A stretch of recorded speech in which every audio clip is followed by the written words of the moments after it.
नमस्कार फ्रेंड्स, आज हम पढ़ेंगे प्रश्नावली 3.5 के पहले प्रश्न को। देखिएगा साथियों, इस प्रश्नावली में एक नई विधि आई है और उस विधि का नाम है वज्र गुणा विधि। क्या नाम है? वज्र गुणा विधि। देखिएगा साथियों, इस विधि के नाम में ही आपके यहाँ पे गुणा लिखा हुआ है। इसका मतलब यदि आपको अच्छे तरीके से गुणा करने आते हैं तो आप इस प्रश्नावली के प्रश्नों को चुटकियों में सोल्व कर सकते हो। देखिएगा साथियों, इस प्रश्नावली के प्रश्नों को सोल्व करने के लिए यह 3 नियम भी आपको अच्छे तरीके से आने चाहिए। यह 3 नियम मैं आपको प्रश्नावली 3.2 में अच्छे तरीके से पढ़ा चुका हूं। एक बार फिर से मैं आपको रिवाइज करा देता हूं ताकि आपको दोबारा से याद आ जाए। तो देखिएगा, पहला नियम है, यदि आपके a1/a2 बराबर नहीं है आपका b1/b2, ऐसी स्थिति में आपकी रेखाएं कैसी प्राप्त होगी? प्रतिच्छेदी रेखाएं प्राप्त होगी। कैसी रेखाएं प्राप्त होगी? प्रतिच्छेदी रेखाएं प्राप्त होगी। मैंने आपको कहा था कि प्रतिच्छेदी रेखाओं के कितने हल प्राप्त होते हैं? एक ही हल प्राप्त होता है। इस एक ही हल प्राप्त होने को एक अन्य नाम से जाना जाता है, उसे कहा जाता है अद्वितीय हल। अद्वितीय हल का मतलब क्या हुआ? जिसका एक ही हल निकलता हो। देखिएगा, दूसरा नियम है हमारा, a1/a2 बराबर है आपके b1/b2 लेकिन बराबर नहीं है आपके c1/c2। ऐसी स्थिति में हमारी रेखाएं कैसी प्राप्त होगी? समांतर रेखाएं प्राप्त होगी। और समांतर रेखाएं कभी भी आपस में नहीं मिलती है। इसका मतलब यहाँ पे इस नियम के कोई भी हल नहीं निकलेगा, क्योंकि रेखाएं जब एक दूसरे को काटेगी नहीं तो आपके कोई भी हल प्राप्त नहीं होगा। अब यहाँ पे तीसरा नियम है, यदि आपके a1/a2 बराबर है आपके b1/b2 बराबर है आपके c1/c2, ऐसी स्थिति में कैसी रेखाएं प्राप्त होगी? इसका उत्तर आपको मुझे कमेंट्स करके बताना है। मैं आप सभी के कमेंट चेक करूंगा। देखिएगा साथियों, जब तीनों ही आपके बराबर होते हैं तो ऐसी स्थिति में आपके कितने हल प्राप्त होते हैं? अनेक हल प्राप्त होते हैं। चलिए अब स्टार्ट करते हैं पहले प्रश्न से।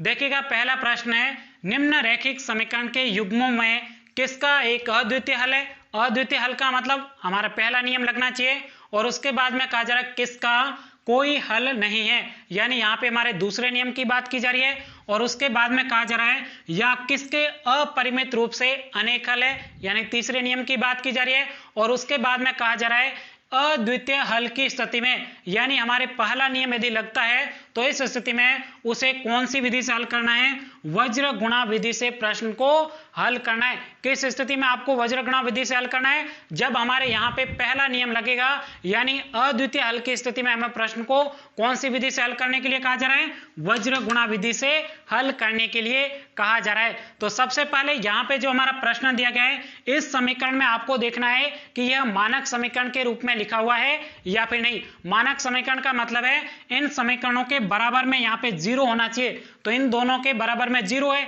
इसका मतलब ये मानक समीकरण के रूप में लिखे हुए हैं पहले से ही। अब देखिएगा साथियों, दूसरी बात आपको ध्यान देनी है, यहाँ पे मैं a1/a2 b1/b2 सबसे पहले इनका मान निकालना है और उसके बाद में चेक करेंगे कि इन तीनों में से कौन सा नियम लागू हो रहा है। तो चलेगा, यहाँ पे लिखते हैं हल। अब सबसे पहले आपको a1 का मान मुझे इस समीकरण नंबर 1 में बताइए, क्या होगा a1 का मान? a1 का मान यानी आपके x के गुणा में क्या है? कुछ भी नहीं है। इसका मतलब a1 का मान क्या हो जाएगा? 1 हो जाएगा। उसी प्रकार से आप मुझे b1 का मान बताइए। b1 का मान क्या हो जाएगा? आपके y का गुणांक। तो यहाँ पे y का गुणांक क्या है? -3, तो यह आपके b1 का मान हो जाएगा। उसी प्रकार से आप मुझे c1 का मान बताइए। c1 का मान यहाँ पे जो अचर पद दे रखा है वो आपके क्या होता है? c1 का मान। तो यहाँ पे c1 का मान क्या हो जाएगा? -3। अब यहाँ पे जो दूसरा समीकरण है, इसमें से आप मुझे a2 का मान बताइए। a2 का मान यानी आपके क्या हो जाएगा? x का गुणांक क्या है? x का गुणांक यहाँ पे आपके क्या है? 3 है। उसी प्रकार से b2 का मान बताइए। b2 का मान यानी आपके y का गुणांक। y का गुणांक क्या है? -9 है। उसी प्रकार से आप मुझे c2 का मान बताइए। c2 का मान क्या है? -2, तो यहाँ पे लिखते हैं -2। अब आपको क्या करना है? यहाँ से a1/a2 b1/b2 का मान निकालना है। तो चलेगा, मान निकालते हैं। तो यहाँ पे लिखेंगे a1/a2 बराबर a1 का मान 1, a2 का मान 3, तो यहाँ पे 3 लिखते हैं, यानी a1/a2 का मान क्या है? 1/3। उसी प्रकार से b1/b2 का मान निकालेंगे। तो यहाँ पे b1 का मान क्या है? -3, तो ये लिखते हैं -3। उसी प्रकार से b2 का मान -9, तो यहाँ पे लिखते हैं -9। अब यहाँ पे देखिएगा, ये माइनस और माइनस कैंसिल हो जाएंगे और यदि किसी का भाग जा रहा होता है ना तो सबसे पहले भाग दे देना है। तो यहाँ पे देखिएगा 3 का भाग इसमें 1 बार जा रहा है और इसमें 9 में कितने बार जा रहा है? 3 बार जा रहा है। उसके बाद में हम ज्ञात करेंगे C1 बट्टा C2, तो यहाँ पे लिखते हैं C1 बट्टा C2। अब यहाँ पे C1 का मान क्या है -3, तो यहाँ पे लिखते हैं -3। C2 का मान क्या है -2, तो यहाँ पे लिखते हैं -2। अब यहाँ पे देखिएगा दोनों माइनस के चिन्ह कट जाएंगे, तो यहाँ पे चिन्ह कैंसिल हो जाएंगे, शेष आपके क्या बचा 3/2। अब आप मुझे बताइएगा इन तीनों में से कौन सा नियम लागू हो रहा है। तो यहाँ पे देखिएगा A1 बट्टा A2 का मान 1/3, B1 बट्टा B2 का मान 1/3 और C1 बट्टा C2 का मान क्या है 3/2। यानी आपके A1 बट्टा A2 और B1 बट्टा B2 बराबर है, इसका मतलब हमारे कौन सा नियम लागू हो रहा है, और C1 बट्टा C2 बराबर नहीं है, इसका मतलब हमारे नियम नंबर 2 लागू हो रहा है, यानी इस समीकरण के कोई भी हल प्राप्त नहीं होगा। तो यहाँ पे आपको लिखना है चूंकि A1 बट्टा A2 बराबर है आपके B1 बट्टा B2 बराबर नहीं है आपके C1 बट्टा C2, अतः इस समीकरण युग्म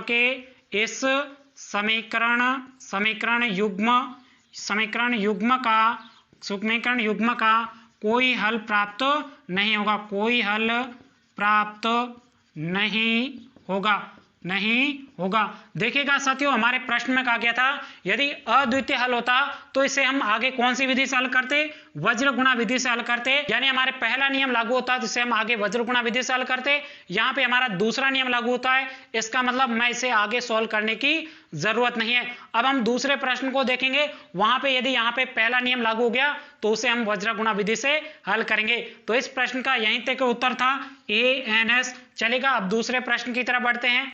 तो ये है हमारा प्रश्न नंबर 2। देखिएगा प्रश्न नंबर 2 में सबसे पहले हम क्या करेंगे, यहाँ पे चेक करेंगे कि ये दोनों समीकरण मानक समीकरण के रूप में लिखे हुए हैं या फिर नहीं, और उसके बाद में यहाँ पे चेक करेंगे A1 बट्टा A2 B1 बट्टा B2 का मान निकालेंगे और चेक करेंगे कि इन तीनों में से कौन सा नियम लागू होता है। तो चलिएगा इस प्रश्न को सॉल्व करते हैं। यहाँ पे लिखते हैं हल।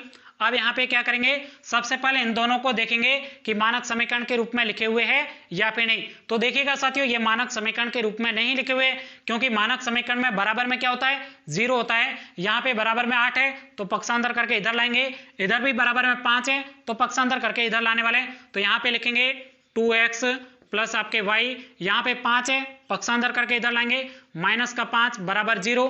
तो यह आपके मानक समीकरण के रूप में हो गया। अब इस दूसरे समीकरण को भी मानक समीकरण में लिखते हैं 3x प्लस 2y। अब यहाँ पे 8 है पक्षांतर करके इधर लाएंगे, -8 बराबर क्या हो जाएगा 0 हो जाएगा। अब ये दोनों समीकरण मानक समीकरण के रूप में है। अब हम क्या करेंगे, यहाँ पे A1 A2 B1 C2 का मान ज्ञात करेंगे। तो चलेगा यहाँ पे ज्ञात करते हैं मान। A1 का मान क्या हो जाएगा, इस समीकरण नंबर 1 में A1 का मान क्या है, जल्दी से बताइए। A1 का मतलब क्या हो जाएगा, x का गुणांक। तो यहाँ पे x का गुणांक क्या है 2, इसका मतलब A1 का मान 2 हो जाएगा। B1 का मान बताइए, B1 मतलब y का गुणांक क्या है, y का गुणांक यहाँ पे कुछ नहीं है, इसका मतलब 1 हो जाएगा। C1 का मान बताइए, यहाँ पे अचर पद क्या है -5। अब इसी प्रकार से समीकरण नंबर 2 में A2 का मान बताइए। A2 मतलब x के गुणा में क्या है 3, तो यहाँ पे लिखते हैं 3। उसी प्रकार से आप B2 का मान बताइए। B2 मतलब y के गुणांक में क्या है 2, तो यहाँ पे लिखते हैं 2। उसी प्रकार से आप C2 का मान बताइए। C2 मतलब अचर पद क्या है -8, तो ये आपके -8। अब हमें चेक करना है कि इन तीनों में से कौन सा नियम लागू होता है। तो चलेगा, यहाँ पे लिखते हैं A1 बट्टा A2 का मान निकालते हैं। सबसे पहले A1 बट्टा A2 बराबर A1 का मान 2, तो यहाँ पे 2 लिखते हैं। A2 का मान 3, तो यहाँ पे 3 लिखते हैं। उसी प्रकार से B1 बट्टा B2 बराबर B1 का मान क्या है 1, उसी प्रकार से B2 का मान 2, तो यहाँ पे 2 लिखते हैं। उसी प्रकार से C1 बट्टा C2 का मान निकालते हैं। तो C1 का मान क्या है -5, तो ये -5। C2 का मान क्या है -8, तो यहाँ पे लिखते हैं -8। ये माइनस और माइनस कैंसिल हो जाएंगे, शेष आपके क्या बचेगा 5/8। अब देखिएगा साथियों, आपको चेक करके बताना है कि इन तीनों में से आपके कौन सा नियम लागू हो रहा है। तो यहाँ पे देखिएगा A1 बट्टा A2 बराबर है क्या B1 बट्टा B2, बराबर नहीं है। इसका मतलब हमारे कौन सा नियम लागू हो रहा है, नियम नंबर 1 लागू हो रहा है। यानी इस समीकरण के हल कैसे होंगे, अद्वितीय होंगे। ऐसी स्थिति में हमें क्या करना है, आगे वज्र गुणा विधि से भी इस प्रश्न को सोल्व करना है। तो अभी हम वज्र गुणा विधि से बिल्कुल सरल तरीके से प्रश्न को सोल्व करने वाले। तो सबसे पहले यहाँ पे लिखेंगे कौन सा नियम लागू हो रहा था, चूंकि A1 बट्टा A2 बराबर नहीं है आपके B1 बट्टा B2, अतः इस समीकरण का अद्वितीय हल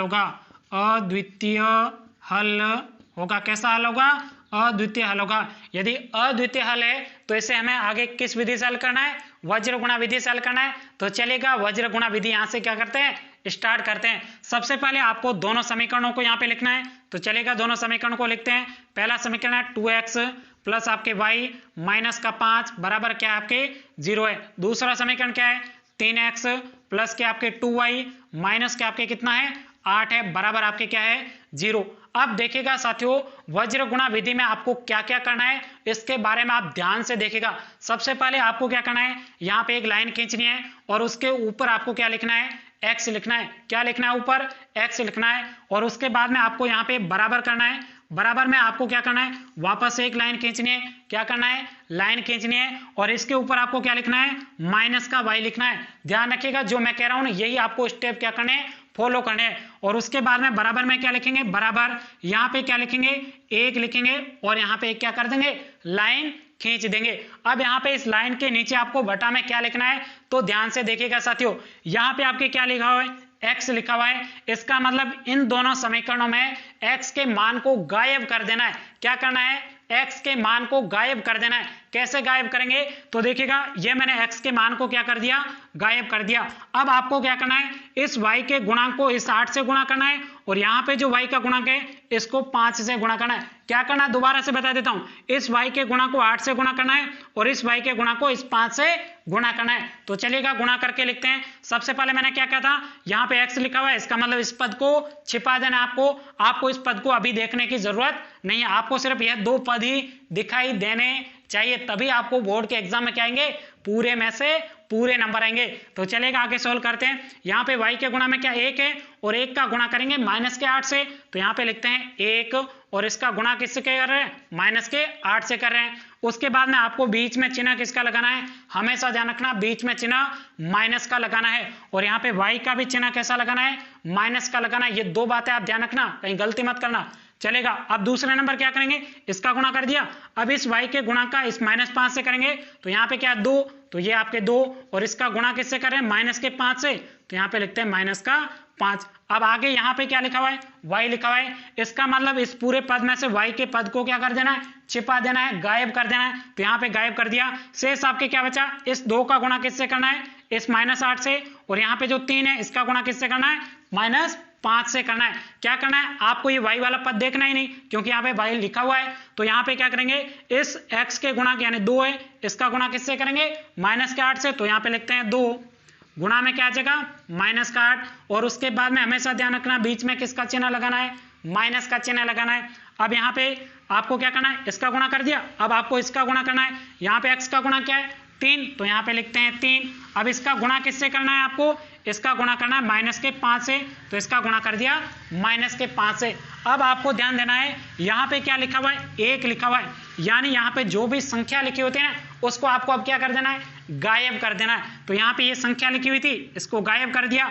अब आपके यहाँ क्या बचा है, 2 का गुणा इस y वाले से पद से करना है और यहाँ पे 3 बचा है, इसका गुणा इस y के गुणांक से करना है। तो चलेगा गुणा करते हैं। सबसे पहले इसको तो गायब कर देना क्योंकि यहाँ पे 1 लिखा हुआ है और यहाँ पे भी क्या लिखी हुई है, संख्या लिखी हुई है। तो चलेगा आगे सॉल्व करते हैं। अब आपको क्या करना है, इस x के गुणा का इस y के गुणांक से करना है। तो यहाँ पे 2 का गुणा 2 से करेंगे तो ये आपके 2 का गुणा 2 से हो जाएगा, बीच में चिन्ह हमेशा माइनस का आएगा। और उसके बाद में इस 3 का गुणा इस y के गुणांक से करना है। तो यहाँ पे 3 और y का गुणा क्या है, 1, 3 का गुणा किससे करेंगे, 1 से करेंगे। अब आपको आगे सॉल्व करना है। यहाँ पे बराबर, यहाँ पे वापस से क्या लिखेंगे, x लिखेंगे, बराबर यहाँ पे y लिखेंगे और नीचे भाग का चिन्ह बनाएंगे। यहाँ पे 1 लिखेंगे और यहाँ पे बराबर का चिन्ह और भाग का चिन्ह लगाएंगे। अब यहाँ पे आपको सिर्फ और सिर्फ क्या करना है, इस गुणा भाग वालों को सिर्फ सरल करना है, आगे कुछ भी नहीं है। आपके वज्र गुणा विधि यही है। देखिएगा आगे सॉल्व करते हैं। यहाँ पे क्या करेंगे, इस 1 का गुणा -8 से करेंगे तो कितना हो जाएगा, बस यहाँ पे आपको सिर्फ गुणा आना चाहिए, बाकी आपके वज्र गुणा विधि में कुछ भी नहीं है, बस सिर्फ गुणा आपको अच्छे तरीके से आना चाहिए। तो देखिएगा 1 का गुणा -8 से करेंगे तो यहाँ पे -8 हो जाएगा। फिर यहाँ पे माइनस का चिन्ह है, इस -2 का गुणा -5 से करेंगे तो आपके माइनस का गुणा माइनस से हो जाएगा तो क्या हो जाएगा, प्लस हो जाएगा। तो ये आपके प्लस, यहाँ पे 2 का गुणा 5 से करेंगे तो यहाँ पे आपके कितना आ जाएगा, 10 आ जाएगा। उसी प्रकार से अब आपको इस y वाले पद को सोल्व करना है। अब यहाँ पे 2 का गुणा -8 से करेंगे तो माइनस का 16 होगा। कितना होगा? माइनस का 16। तो यहाँ पे लिखते हैं माइनस का 16। अब यहाँ पे माइनस के 3 का गुणा माइनस के 5 से करना है, तो इसका मतलब माइनस माइनस का गुणा प्लस होता है, तो यहाँ पे प्लस हो जाएगा। 3 का गुणा आप 5 से करो, कितना हो जाएगा? 15 हो जाएगा। तो यहाँ पे 15 लिखा। उसके बाद में आगे आपको क्या करना है? इस अचर पद वाले को सोल्व करना है। तो यहाँ पे 2 का गुणा 2 से करेंगे, तो यहाँ पे आपके 4 हो जाएगा। अब यहाँ पे बीच में चिन्ह किसका? माइनस का। -3 का गुणा 1 से करेंगे तो माइनस का 3 हो जाएगा, ये माइनस का 3 हो जाएगा। अब आपको आगे सोल्व करना है, तो इसको क्या कर देते हैं? ब्रेक कर दे और आगे लिखते हैं। अब देखिएगा साथियों, यहाँ पे इस पद को इधर लिखते हैं, तो यहाँ पे लिखेंगे x, तो ये आपके x बटे, अब यहाँ पे देखिएगा यहाँ पे प्लस के 10 है और यहाँ पे माइनस के 8 है, तो आप घटाओगे शेष आपके कितना बचेगा? प्लस की संख्या बड़ी है, यानी आपके प्लस के 2 बचने वाले हैं, तो यहाँ पे प्लस के 2 बराबर। उसके बाद में आगे इसको सोल्व करते हैं, माइनस का y, तो यहाँ पे लिखते हैं माइनस का y बटे, अब इसको सोल्व करिए, यहाँ पे माइनस के क्या है? 16 और यहाँ पे प्लस के क्या है? 15, तो इसका मतलब माइनस की संख्या बड़ी है, इसका मतलब शेष आपके क्या बचेगा? माइनस का 1 बचेगा। अब इस 1 वाले पद को सोल्व करना है, तो बराबर में क्या लिख देंगे? 1 लिख देंगे। अब यहाँ पे 4 में से 3 घटाइए, शेष आपके कितना बचा? 1 बचा, तो इसका मतलब यहाँ पे 1 लिख लिया। अब आपको यहाँ पे एक बात और विशेष ध्यान देने, क्या करना है? बिल्कुल सरल है। सबसे पहले यहाँ पे इस पद को क्या करना है? इस बाहर वाले पद से आपको क्या करना है? बराबर करके x का मान निकालना है। उसके बाद में इस y वाले पद को इसके बराबर करके y का मान निकालना है। चलेगा, यहाँ पे लिखते हैं x बटे 2 बराबर आप क्या लिखोगे? 1/1, यानी आपके जो भी संख्या आएगी ना उसके बराबर करना है। तो यहाँ पे क्या हो जाएगा? वज्र गुणा करो, 1 का गुणा x से करेंगे तो x हो जाएगा, 2 का गुणा 1 से करोगे तो आपके 2 हो जाएगा, यानी आपके x का मान क्या हो जाएगा? 2 प्राप्त हो गया। यही तो आपके वज्र गुणा विधि है। अब आगे आपको क्या करना है? यहाँ पे माइनस और माइनस क्या हो जाएंगे? कैंसिल हो जाएंगे, और यहाँ पे y/1 को किसके बराबर करेंगे? इस बाहर वाले पद के बराबर करेंगे, तो यहाँ पे बराबर कर दिया। अब वापस से वज्र गुणा करो, 1 का गुणा y से करेंगे तो यहाँ पे y आ जाएगा बराबर, 1 का गुणा 1 से करेंगे तो 1 हो जाएगा, तो ये आपके किसका मान प्राप्त हो जाएगा? y का मान प्राप्त हो जाएगा। कितनी सरल है आपके वज्र गुणा विधि, है ना सरल? देखिएगा, सबसे पहले क्या करना है आपको? a1/a2 b1/b2 का मान निकालना है, और उसके बाद में आपको क्या लिखना है? x के बटा में, उसके बाद में यहाँ पे माइनस के y के बटा में, और उसके बाद में 1 के बटा में।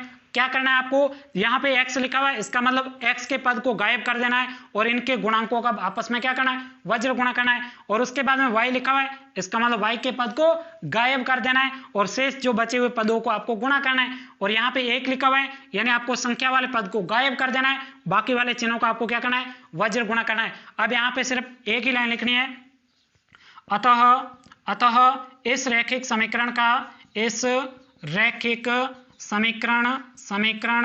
का हल x बराबर 2 तथा y बराबर 1 है, ANS। यही थी आपके वज्र गुणा विधि। चलेगा, अब तीसरे प्रश्न की तरफ बढ़ते हैं। तो ये है हमारा प्रश्न नंबर 3। चलिए इस प्रश्न को सोल्व करते हैं। सबसे पहले क्या करेंगे? इन दोनों समीकरणों को देखेंगे, क्या ये दोनों समीकरण मानक समीकरण के रूप में लिखे हुए हैं या फिर नहीं, और उसके बाद में a1/a2 b1/b2 c1/c2 का मान ज्ञात करेंगे और चेक करेंगे कि इन तीनों में से कौन सा नियम आपके लागू होता है। तो चलेगा, इस प्रश्न को सोल्व करते हैं। यहाँ पे लिखेंगे हल। अब देखिएगा साथियों, क्या ये दोनों समीकरण मानक समीकरण के रूप में लिखे हुए? नहीं लिखे हुए, क्योंकि बराबर में क्या होना चाहिए? 0 होना चाहिए। 0 नहीं है तो यहाँ पे 0 लिखेंगे। तो सबसे पहले क्या करेंगे? हल, यहाँ पे 3x माइनस का 5y, अब यहाँ पे प्लस का 20 है, इधर पक्षांतर करेंगे तो माइनस का 20 बराबर क्या हो जाएगा? 0 हो जाएगा। तो ये आपके मानक समीकरण के रूप में हो गया। अब इस दूसरे समीकरण को भी मानक समीकरण के रूप में लिखेंगे, तो यहाँ पे हो जाएगा 6x माइनस का 10y, यहाँ पे प्लस का 40 है, पक्षांतर करते समय माइनस का 40 हो जाएगा, माइनस का 40 बराबर आपके क्या है? 0। अब यहाँ पे क्या करेंगे? a1/a2 b1/b2 c1/c2 का मान ज्ञात करेंगे। तो चलेगा, यहाँ पे सोल्व करते हैं। अब यहाँ पे आप पहले समीकरण में आप मुझे a1 का मान बताइए। अब तो बहुत सरल है, क्योंकि 3.3 में भी आपने पढ़ा है। a1 मतलब x का गुणांक क्या है? 3, तो यहाँ पे 3 हो जाएगा a1 का मान। b1 का मान बताइए, y का गुणांक क्या है? माइनस का 5, तो ये आपके माइनस का 5। c1 का मान क्या हो जाएगा? यहाँ पे माइनस का 20 हो जाएगा, तो ये माइनस का 20। उसी प्रकार से इस दूसरे समीकरण में a2 का मान बताइए। a2 मतलब x का गुणांक, यहाँ पे x का गुणांक है 6, तो ये आपके 6। उसके बाद में b2 का मान बताइए। b2 बराबर y का गुणांक क्या है? माइनस का 10, तो ये आपके हो जाएगा माइनस का 10। उसी प्रकार से आप C2 का मान बताइए, C2 का मान क्या हो जाएगा माइनस का 40, तो ये आपके माइनस का 40। अब आपको क्या करना है A1 बटा A2, B1 बटा B2, C1 बटा C2 का मान निकालना है और उसके बाद में चेक करना है कि इन तीनों में से कौन सा नियम लागू होता है। बिल्कुल सरल है। तो सबसे पहले क्या करेंगे A1 बटा A2 बराबर A1 का मान 3, तो यहाँ पे 3, A2 का मान क्या है 6, तो यहाँ पे 6। यदि संख्या पहले किसी से कट रही है तो सबसे पहले काट देना है। यहाँ पे देखिएगा 3 का भाग इसमें एक बार जा रहा है और इसमें 2 बार जा रहा है, तो A1 बटा A2 का मान हो जाएगा 1 बटा 2। उसके बाद में B1 बटा B2 का मान निकालना है, तो B1 बटा B2 बराबर, अब B1 का मान क्या है माइनस का 5, तो ये माइनस का 5। उसके बाद में B2 का मान माइनस का 10, तो यहाँ पे माइनस का 10। अब देखिएगा साथियों माइनस और माइनस कैंसिल हो जाएंगे। अब यदि किसी संख्या का भाग जा रहा है तो सबसे पहले काट देना है। तो यहाँ पे देखिए 5 का भाग इसमें एक बार जा रहा है और 10 में 5 का भाग 2 बार जा रहा है, यानी आपके B1 बटा B2 का मान 1 बटा 2।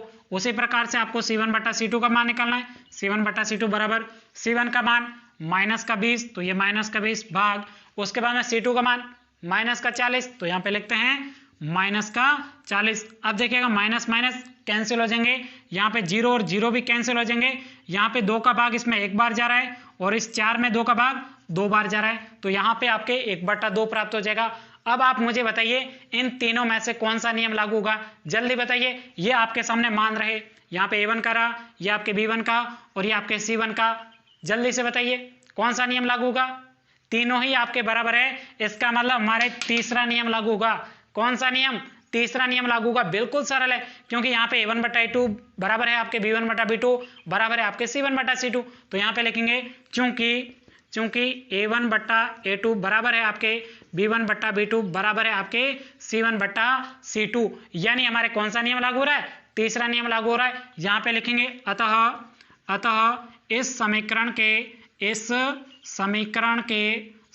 के अनेक हल प्राप्त होंगे, अनेक हल प्राप्त होंगे। कितने हल प्राप्त होंगे, अनेक हल प्राप्त होंगे। अब देखिएगा साथियों प्रश्न में कहा गया था कि यदि अद्वितीय हल है तो इसे हमें किस विधि से हल करना था, वज्र गुणा विधि से हल करना था, लेकिन यहाँ पे हमारे अद्वितीय हल तो है ही नहीं, हमारे क्या अनेक हल प्राप्त होंगे, तो इससे हमें आगे प्रश्न को सोल्व करने की जरूरत नहीं है। यही हमारे क्या है उत्तर है ANS। चलेगा, अब इस पहले प्रश्न के चौथे प्रश्न की तरफ बढ़ते हैं। तो ये है हमारा प्रश्न नंबर 4।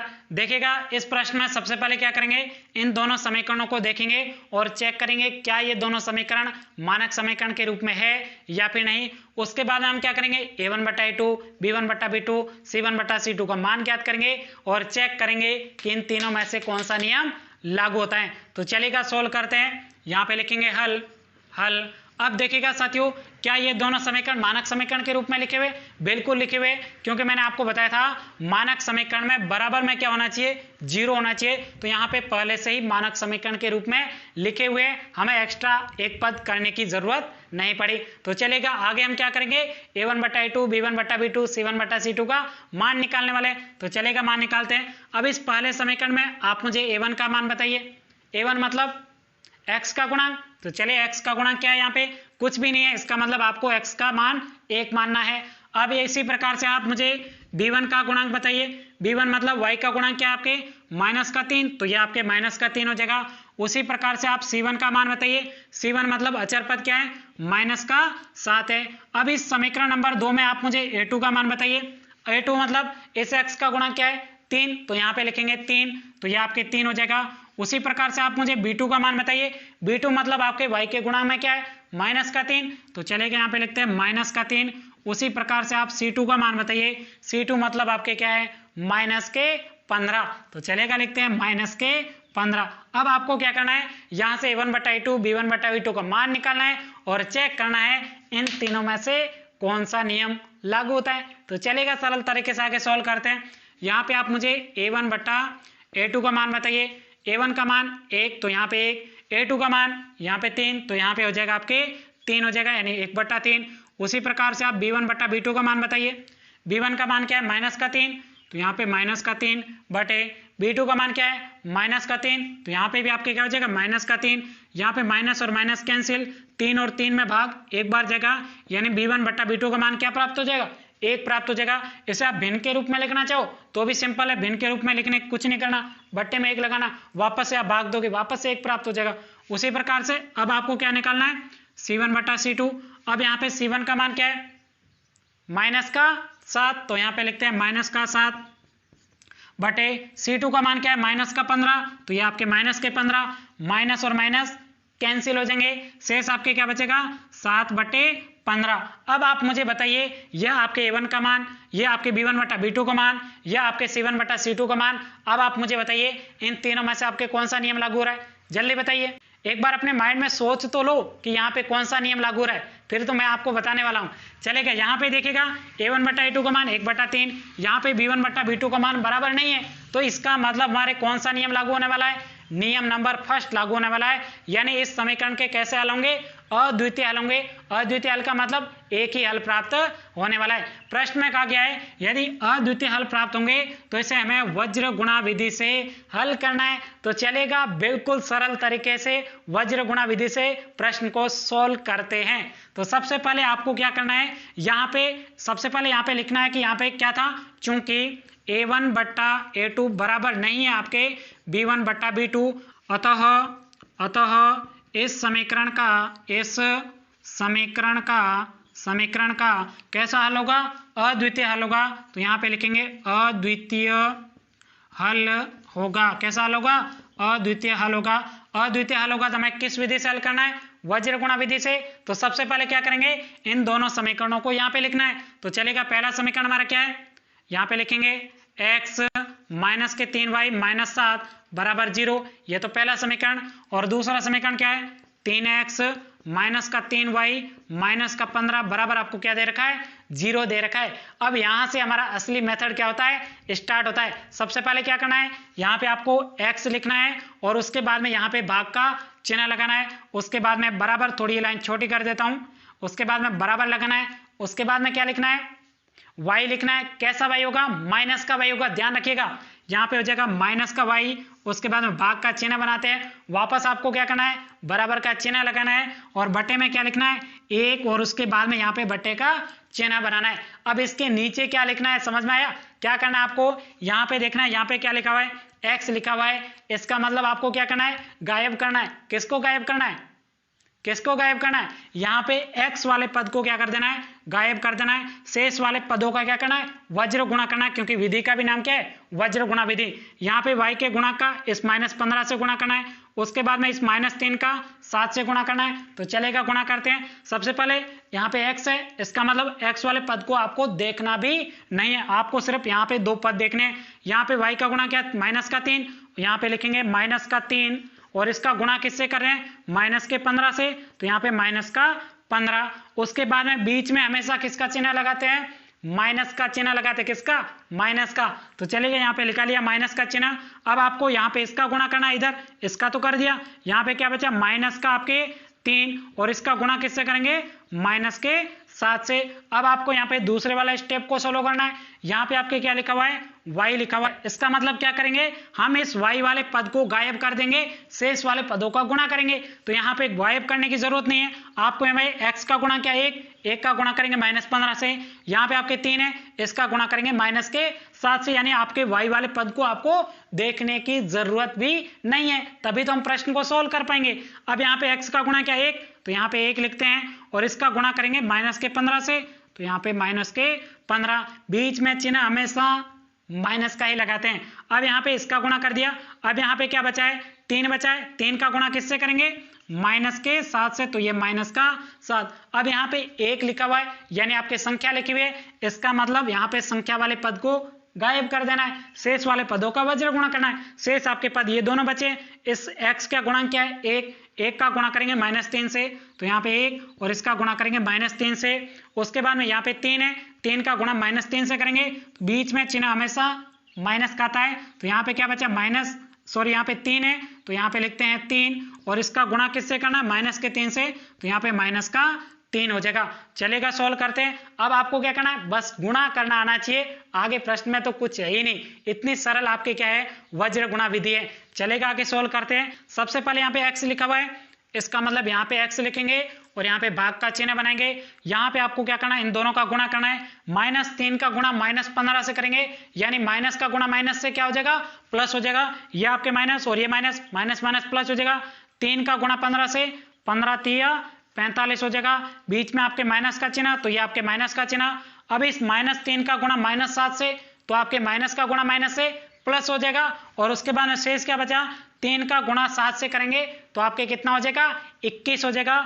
तो यहाँ पे लिखेंगे 21। अब आगे सोल्व करना है, बराबर यहाँ पे माइनस का y और यहाँ पे भाग का चिन्ह बनाते हैं। अब वापस से इसको क्या करते हैं, सोल्व करते हैं। 1 का गुणा -15 से करेंगे तो -15 हो जाएगा, तो यहाँ पे लिखते हैं -15। उसके बाद में -3 का गुणा -7 से करेंगे तो कितना आ जाएगा, यहाँ पे देखिएगा माइनस का गुणा माइनस से प्लस हो जाएगा, तो यहाँ पे प्लस लिखेंगे। और 3 का गुणा 7 से करेंगे तो 21 हो जाएगा।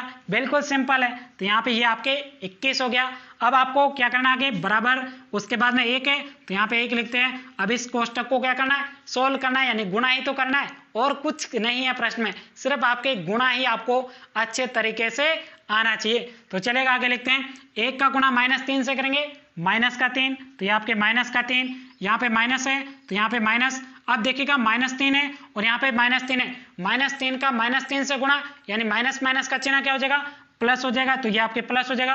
अब 3 का गुणा 3 से करिए, कितना हो जाएगा, 9 हो जाएगा, तो यहाँ पे लिखते हैं 9। अब आपको यहाँ पे क्या करना है, जोड़ और बाकी ही करनी शेष रही आपके, चलेगा करते हैं। तो सबसे पहले यहाँ पे x है, x लिखते हैं। उसके बाद में यहाँ पे क्या करना है, 45 में से 21 घटाना है। घटाना आता है ना, यही घटाना आता तो क्या करना होगा, सबसे पहले 5 में से 1 घटाइए, आपके कितना बचा, 4 बचा।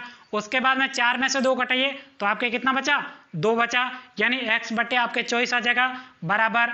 अब आपके यहाँ पे क्या बचा है, माइनस का y, तो यहाँ पे माइनस का y। अब यहाँ पे क्या करना है, 21 में से 15 घटाने, तो आपके कितना बचेगा, 6 बचेगा, तो यहाँ पे लिखते हैं 6। किसका बचेगा, प्लस का बचेगा, क्योंकि प्लस की संख्या बड़ी है। अब आपके बराबर यहाँ पे क्या बचा हुआ है, जल्दी से बताइए, बटे 1 है, यहाँ पे बटे का चिन्ह। यहाँ पे 9 में से 3 घटाने कितने बचेंगे आपके, प्लस के 6 बचेंगे, क्योंकि प्लस की संख्या बड़ी है। अब आपको क्या करना है, सिर्फ एक छोटा सा काम बचा है, वो क्या काम है, यहाँ पे जो x वाला पद है इसको इस बाहर वाले पद के बराबर करना है, जिससे हमें x का मान प्राप्त हो जाएगा। उसी प्रकार से यहाँ पे y वाले पद को किसके बराबर करेंगे, इस बाहर वाले पद के बराबर करेंगे, जिससे हमें y का मान प्राप्त हो जाएगा और वही हमारे क्या होने वाला है, उत्तर होने वाले। तो यहाँ पे मैं इसको कर देता हूं ब्रेक, आगे लिखता हूं क्या हो जाएगा, x बटा 24। इसको किसके बराबर करना है, बाहर वाले पद के बराबर करना है। किसके बराबर करना है, एक बार फिर से बता देता हूं ताकि आप बोर्ड के एग्जाम की कॉपी में लिखते समय नहीं भूलो। किसके बराबर करना है, बाहर वाले पद के बराबर करना है। बाहर वाला पद क्या है, 1/6, तो यहाँ पे लिखेंगे 1/6। अब देखिएगा साथियों, उसके बाद में दूसरे वाले को पद को लिख देते हैं, इस y वाले पद को इसके बराबर करना है, यानी बाहर वाले पद के बराबर करना है। तो यहाँ पे हो जाएगा माइनस का y बटे आपके कितना 6। उसके बाद में बराबर कौन सा पद करना है, बाहर वाला पद यानी संख्या वाला पद, 1/6 हो जाएगा। अब देखिएगा साथियों, यहाँ पे यदि बराबर के नीचे जो भी संख्या होती है ना, वो आपके भाग के तौर पर कट जाती है। यहाँ पे यदि काटना है आपको, तो यहाँ पे 6 का भाग इसमें 1 बार जा रहा है और इसमें आपके कितने बार जा रहा है, 4 बार जा रहा है, तो यहाँ पे आपके 4 हो जाएगा। अब ऐसे नहीं आता है तो हम आगे भी सोल्व कर देते हैं। तो वापस इसको क्या लिख देते हैं, यहाँ पे 24 था और यहाँ पे कितना था, 6 था, तो यहाँ पे 6 लिखते हैं। तो यहाँ पे क्या करेंगे, वज्र गुणा करेंगे, तो यहाँ पे 6 का गुणा 1 से करेंगे तो ये आपके 6x हो जाएगा, और 24 का गुणा 1 से करेंगे तो ये आपके 24 हो जाएगा।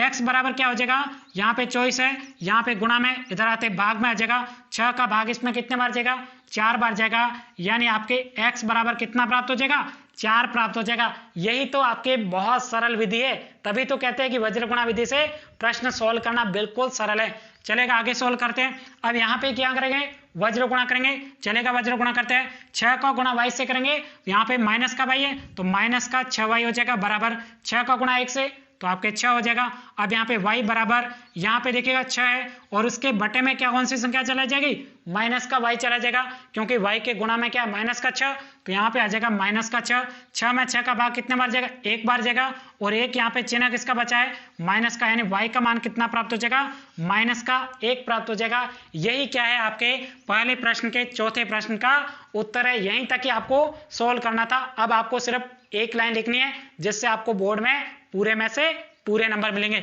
सिर्फ आपको यहाँ पे लिखना, अतः इस समीकरण युग्म का, इस समीकरण युग्म का हल x बराबर क्या है 4 तथा y बराबर -1 है ANS। इसी के साथ में हमने प्रश्नावली 3.5 के पहले प्रश्न के चारों प्रश्नों को कंप्लीट कर दिया है। नेक्स्ट क्लास में हम प्रश्नावली 3.5 के दूसरे प्रश्न को पढ़ेंगे। देखिएगा साथियों, अभी तक भी आपने इस वीडियो को लाइक नहीं किया है, यानी लाइक करना भूल गए हो, तो इस वीडियो को लाइक जरूर करिएगा। और साथियों मैं आपको बता दूं, इन सभी प्रश्नों के नोट्स मेरे हस्तलिखित चाहिए, तो इसके लिए आपको गूगल पे सर्च करना है मोस्ट एग्जाम। उस वेबसाइट पर मैंने जो कोचिंग में विद्यार्थियों को लिखवाए है और इसके सिवाय मैंने जो विद्यार्थियों को स्कूल में नोट्स लिखा है, वो नोट्स आपको कहां पे मिलने वाले हैं? गूगल पर मोस्ट एग्जाम आपको सर्च करना है, वहां पे मैंने सभी अपलोड कर रखे हैं। वहां से देखकर इन सभी प्रश्नों को आप लिख सकते हो, साथ ही समझने के लिए इस वीडियो को देख सकते हो। तो साथियों आज के इस वीडियो में इतना ही। Thank you, take care.